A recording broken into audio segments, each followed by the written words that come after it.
तो बाबा जी आप तो ओबीसी हो, ओबीसी वाले ऐसी तैसी कराए। ओवैसी उसका उसके पूर्वजों का हमेशा देशद्रोही सोच रहा है, ओबीसी का नहीं है। ओबीसी का हमने कभी कुछ उल्टा नहीं बोला। स्वागत है आप सभी का एक और एपिसोड में। मैं सईद खान और आप देख रहे हैं हकीकत इंडियन टीवी। दोस्तों इस वीडियो में बात करेंगे बाबा रामदेव की, यानी कि लाला रामदेव की। वो बाबा जो रामलीला मैदान से औरतों के कपड़े पहनकर भागे थे। आपको याद होगा कि जब एक बार इनसे पूछा गया था कि बाबा जी आपने कहा था कि 35 रुपए लीटर पेट्रोल दिलवाएंगे, तो बाबा जी ने कहा था हाँ कहा था। पहले तो ये मुकर गया कि मैंने ऐसा नहीं कहा था, लेकिन पत्रकार ने इनका वो वीडियो दिखाया तो बोले हाँ कहा था, पूछ फाड़ेगा। लेकिन आज बाबा फिर एक बार पलटी मार गए। मैं उनका वीडियो दिखाता हूं आपको। हाँ बोलो बाबा जी आप तो ओबीसी हो, ओबीसी वाले ऐसी तैसी कराए।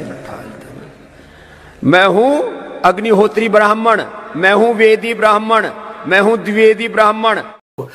बाबा रामदेव ने ओबीसी समाज को लेकर एक अभद्र टिप्पणी की है। उन्होंने कहा ऐसी तैसी ओबीसी समाज की, यानी कि माननीय मोदी जी के। मोदी जी ओबीसी समाज से आते हैं। एक बार राहुल गांधी ने सिर्फ नीरव मोदी को लेकर एक टिप्पणी कर दी थी। उन्होंने कहा क्या सारे मोदी चोर हैं, तो राहुल गांधी की सदस्यता चली गई थी, उनके घर को खाली करा दिया गया था। आज कहाँ है बीजेपी की वो टीम और वो लोग जो डरते हैं बाबा रामदेव पे केस करने से? क्या इनके खिलाफ कोई कार्रवाई होगी, क्या इनके खिलाफ कोई केस होगा? क्योंकि पूरे ओबीसी समाज को इन्होंने गाली दी है। अब ओबीसी समाज इनके प्रोडक्ट का बहिष्कार कर रहा है। बाबा जी पलटी मार।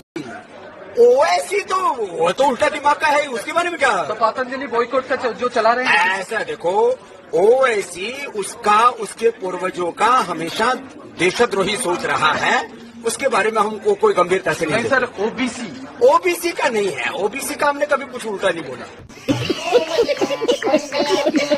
अब बाबा जी कह रहे हैं कि मैंने ओबीसी नहीं बल्कि ओवैसी कहा था। ओवैसी का सारा खानदान, ओवैसी के सारे पूर्वज जो थे वो देशद्रोही थे। ये लोग देशद्रोही सोच के हैं, यानी कि जिस असदुद्दीन ओवैसी को जनता ने चुनकर संसद भेजा है वो देशद्रोही है, उनके पूर्वज भी देशद्रोही थे।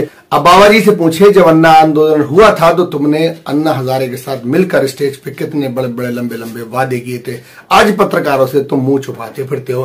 तुमसे अगर पूछा जाता है तो तुम वहां से पलटी मार लेते हो। हम देख रहे हैं कि पिछले कुछ सालों से एक नई प्रजाति पैदा हुई है कि जब उनकी चोरी पकड़ी जाती है, जब उनका झूठ पकड़ा जाता है तो वहां से वो पलटी मार लेते हैं, अपनी बात को किसी तरह घुमा देते हैं। बाबा जैसी शख्सियत को भी अपने बचाव में ओवैसी का सहारा लेना पड़ा। यह है सच्चाई इस देश की।